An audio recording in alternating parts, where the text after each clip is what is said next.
It didn't from Gandhi. And so the issue, so the nonviolence seemed crazy to a lot of people because it was totally anti-culture, totally something that we've never really, even think about. But if you look at and you study the scriptures, you'll see that was what Jesus was all about. If you study how his life and his action, it was a way of life for him. If you read the Sermon on the Mount and you see his actions, even the time when they came to get him for crucified, when they tried to defend him, they chopped off the ear. When he picked it up and he placed it back, that's not the way. When he was on the cross, when folks were saying that, if you did all these things, why don't you save yourself? He said, my Father would send 1,000 angels if I asked him, but that wasn't the way. In every case, he resisted, or he renounced violence, even at the cost of his own life.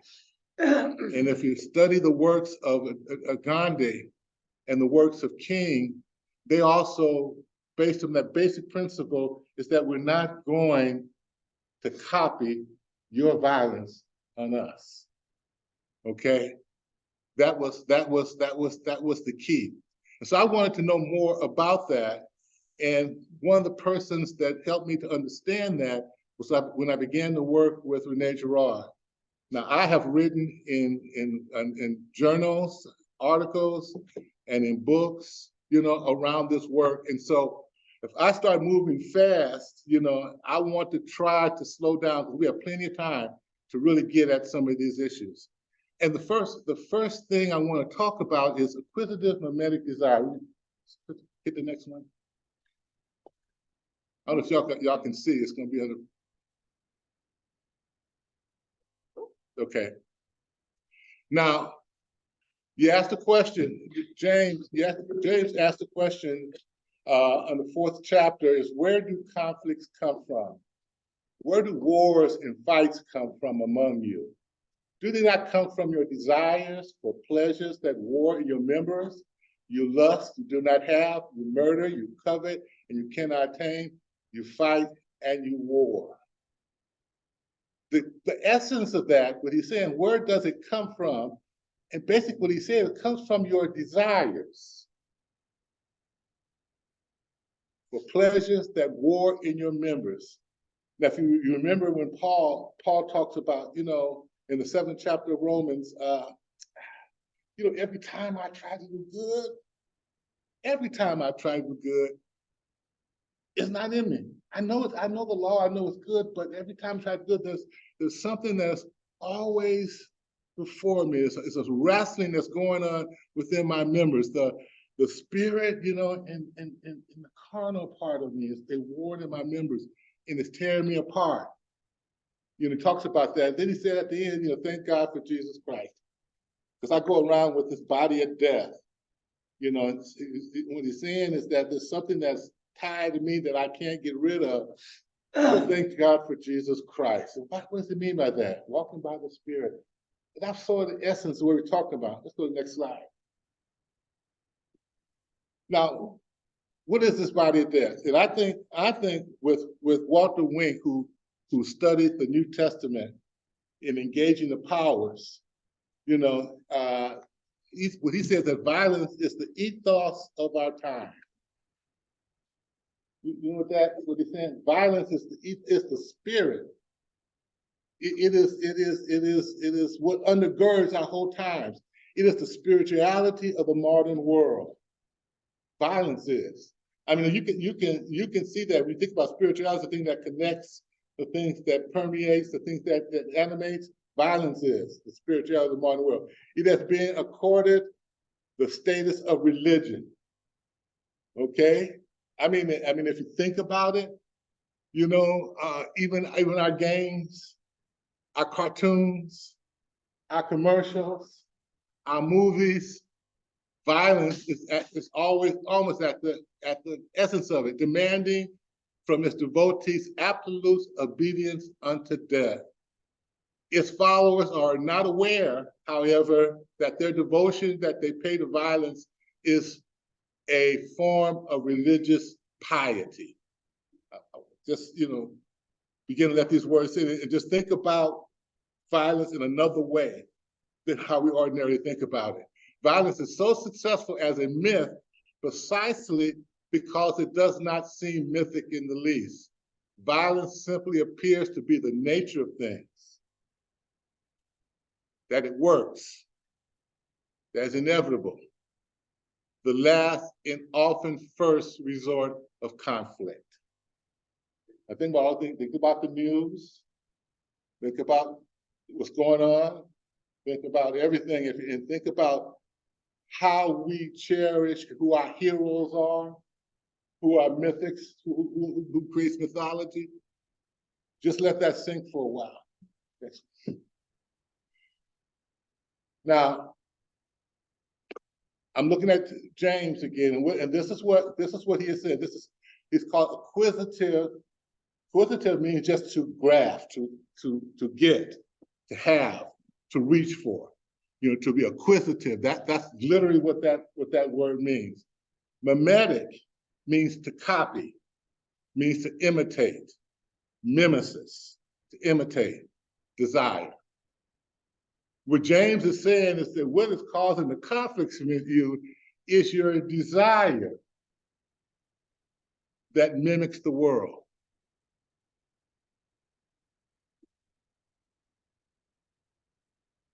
I want this set of glasses. I love these glasses. I really do. I mean, these glasses make me see 100 times better than any other glasses in the world.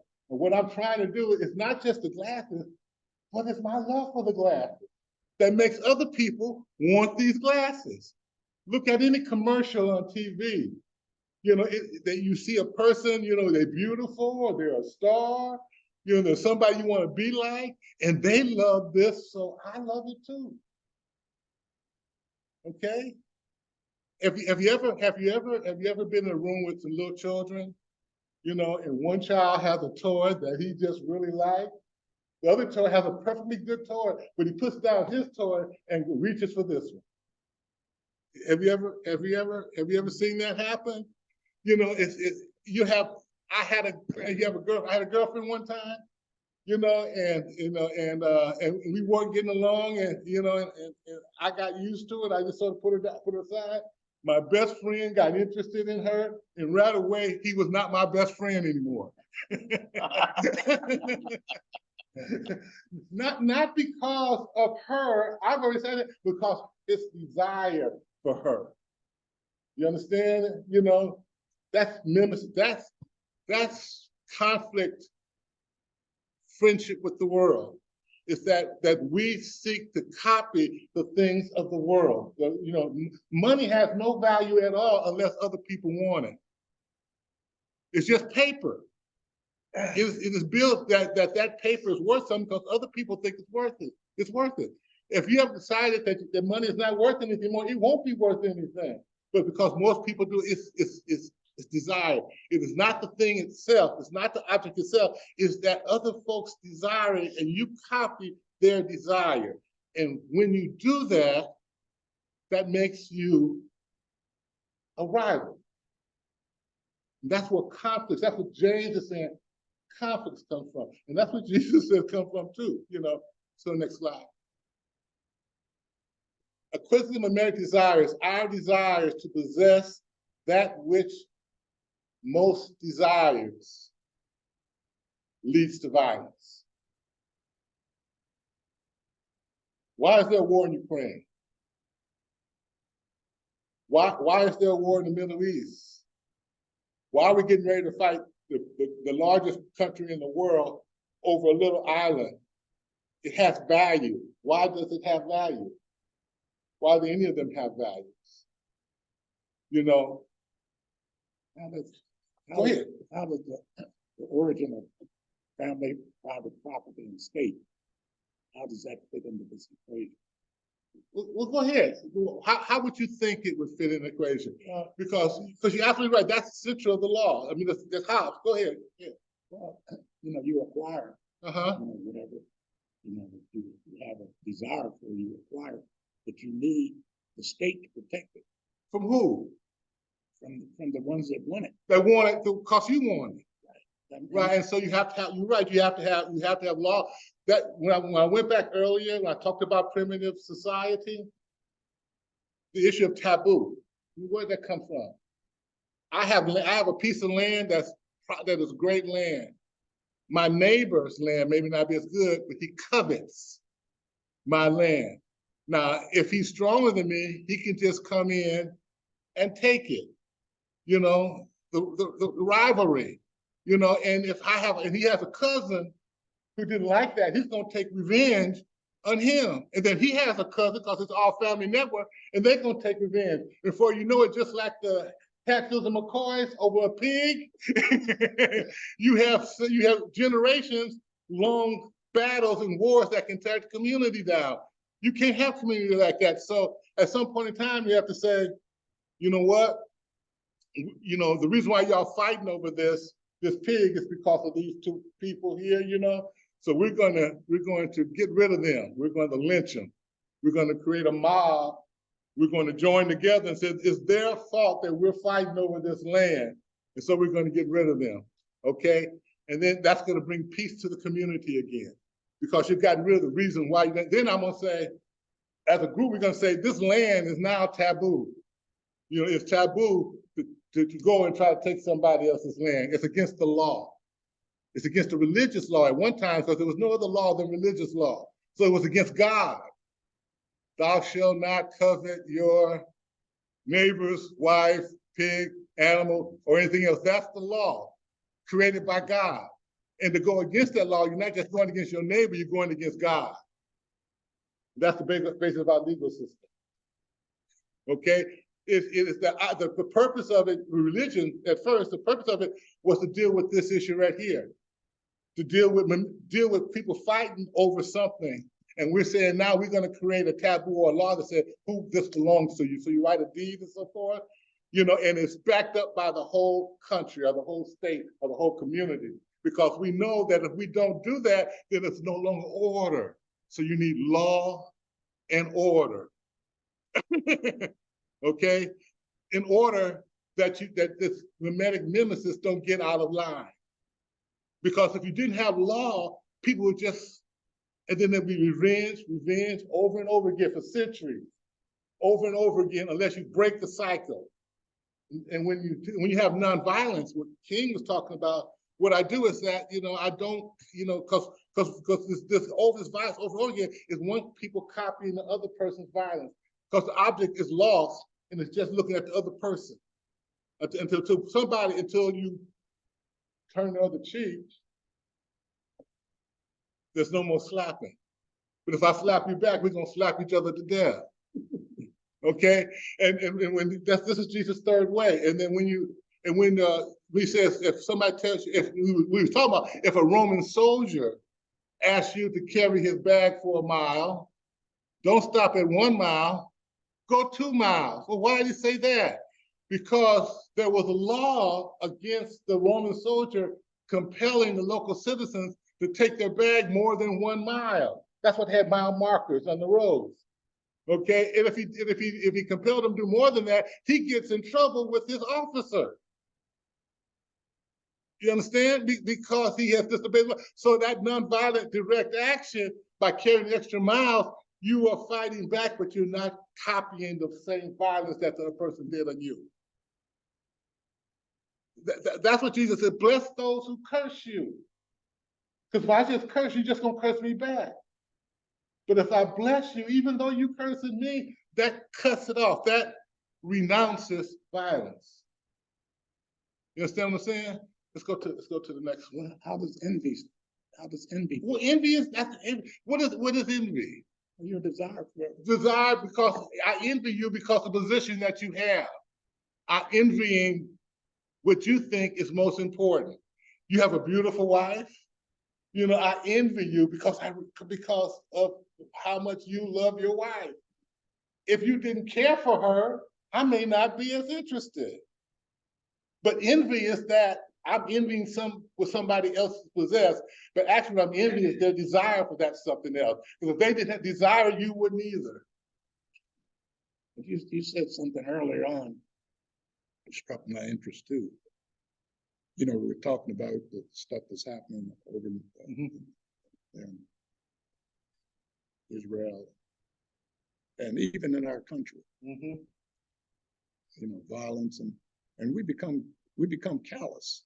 Yes. You know, and we form what I call an empathy deficit. You see it so much that you become you immune to it. You know, it's happening, but and that's what's happening. It becomes just a way of life, and that's what's happening over in Ukraine. When it first happened, the Senate, the House, everybody was you know for helping these guys to combat that. But it's been going on for so long now. Our people, as a country, they see it and they say, and the death is still happening, even maybe even worse. But they, you know, oblivious now. I mean, it's not something that they care about. And we have that deficit in this country, in America. You know, some people say 10 days, and but it's you know a little longer than that. But that is an issue. Yeah. You know that is truly an issue. And so I don't know where it's all going, man. I tell you the truth. Okay. Okay. You just hit the space button and we'll go to the next one. Okay. It's about 9:45. It's about time now. You got, if you really push it, you got 10 minutes. We got a long time to talk, and you asked a very good question. Does anybody else have any thoughts about that? Yes. My thoughts are that all this war and violence creates a very strong community among those who are participating in it. Yes, it does. Like, we'll always have war because the community it creates between the warriors. They share an emotional experience that they've never had before, protecting each other from dying, from killing each other. Yeah. And that's the supreme rush. Yeah. And all this is going on is creating that rush. You know, like all these people are going through this strong rush over in Israel or wherever. So that's sort of an innate thing. I don't know how you ever get over that. Well, you're talking about a spirit, aren't you? Spiritual. That's a spiritual experience that you're talking about. That's what it is. That's what it is. Violence is, and that's what we said. That's why it's so tough, because for some people, it's a religion. Violence is. And what religion means to bind together. The actual word religion means to bind together. And what you just described is a religion. It's a violence that binds brothers together. Because even enemies, before the war, when war comes, they become friends because they become brothers in that violence. You know, and that's the issue. You know, is that you're right. It seems inevitable. It seems to be the ethos of our times. It seems that nothing's going to ever change it. Well, that was the purpose that Christ came, was to interrupt that. You know, when you say when you talk about the real meaning, I'm not talking about the church, you know, because the church is a human institution and it's always going to be fallible. Okay, just get over it. You know, that's the church, because it's made up of people like me. Okay, so, and I'm fallible, but the idea, but the spirit that says that you don't have to be like them. Because they are violent, don't mean you have to be violent. That don't mean you put up with oppression. That don't mean you're a pushover. That means that you have chosen another way to be. Instead of addressing this acquisitive mimetic desire, we're going to talk about another kind of desire, and we'll get into that later. I don't want to go too far, but let's just end with this. This is James when he's talked about violence, because it's time to go to church. Ultimately, it places us in conflict with God. That's what James is saying. When we are idolatrous, that means we put something before God, the world, possessions, even our own lives in some cases. When we put it before God, then we are copying the desire of something less than God. You know, if our ultimate desire is to be like the world, to be famous, to be rich, to have stability, to have safety over loving God, the commandment to love God with all your heart, mind, soul, and strength. You love anything more than you love God, then that's idolatrous. Okay, and that's what conflicts are about. Nations, land, you know, sex, or whatever, money. Well, that's idolatry. And God is a jealous God. It's in there. Okay. Anybody, any other radical comments? stuff. That's radical stuff. And Yes, it is. That's Amen. Jesus was that is radical. very radical. That Yes, is it so, is. so radical to their normal thought. Yes. That's what Christianity was in the beginning. It's radical. That's why they used to crucify him. That's why you used to throw him to lions, because it goes totally against what the world is about. Amen. That's why King was assassinated. That's why, you know, renouncing violence and going from violence to blessing. That's what we want to do. We want to renounce violence and go from instead of cursing, you bless. You know, but it's hard because it's radical. And Christianity was at one time a radical religion. It This still is is why. if you want to follow Jesus. Yeah, if you want to follow Jesus, it's radical. That's very radical. It's radical because instead of putting the world as your model of desire, you put imitating Christ as he imitates God. Paul says what? Mimesis me. Want what I want, as I want what Christ wants, as Christ wants what his Father wants. You know, and that's what it means to love God with all your mind, heart, soul, and your strength. And then because God loves me, he also loves his neighbor. So I gotta love the neighbor as I love myself. But our problem, though, Fred, we can't seem to hold that desire. No, we can't. As a people. No, we can't. You know, take the country.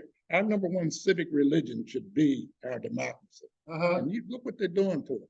I mean, we cannot. It seems that we cannot hold a commitment, you know, without violence, without this. It seems that way, Yeah, but that doesn't mean it is that way. It does seem that way, but you know, but the Christian hope that it's not that way. I mean, that's our hope. No, it's, you know, what I love, you know, I'm gonna come. The King used to say the arc of the moral universe is long. It's long, yeah. but it bends towards justice. Yes. And so you got to go for the bend. Yeah, but perception can be reality if it goes long enough. Yeah, I mean, it is. You're right. Right. Perception can become reality if you accept it as such, and that's what gaslighting is all about. You know, that's when people, if you tell a lie enough and you persist in it, folks are going to believe it as the truth, whether it's the truth or not. So that is absolutely right. And so that's another thing that we have to talk about is when we got to stop. Go, sorry. But that's a good question. Great question. I was just gonna say, I mean, I enjoyed the presentation, but I think when we look at all the potential conflicts in this world right now, the root cause is envy Yes. and coveting. Yes. That's what physical desire And is. that's why, you know, envy and China, what? Envy and coveting. Go ahead. China wants to take over Taiwan. Yeah. Because they own the semiconductor industry there. Yeah. Russia wants to take over Ukraine, not only for the grain they produce, but also to rebuild an empire. Yeah. But if you think about it, China also wants to take over Taiwan because they think it's theirs. Yeah. And also because they wants to be the #1 nation in the world. I mean, it's been said they are seeking to usurp the United States because what they're coveting is that status as the greatest nation in the world, with the United States has held for so long, and that's why everybody wants to fight. And what they're doing is they're getting control of certain necessary elements in our society, like penicillin. There's only one country in the world that makes penicillin. It's China. They take over Taiwan, even though they think they own it. You won't be able to get a semiconductor. Right, because they got the semiconductors, you're right. You're They're right. a very smart country, and if we're not careful. Where does Iran fit in all this? Huh? Iran. Well, Iran fits all of it. I mean, we could talk about worldwide politics all day long, because it's all tied together. You But- have the right issue, the root Yeah, cause. but this is the root cause. Yeah. I Let me mean, ask you a question. uh-huh. Would it be possible if we give you our email address to email this presentation to us? Yes, it will be possible. Oh, okay, great. Okay, it'll be possible. So we'll talk with Leah about that. All And she'll manage that. Let us go to church, y'all. Okay, thank Hey, you. man, thanks for your wonderful Well, Yeah, insight. good, Fred. It's good stuff. This is just the beginning. I just gave you. Taste. Hey, Gary, you good? How you doing? I love it. I love it. I guess we could have this going. Huh?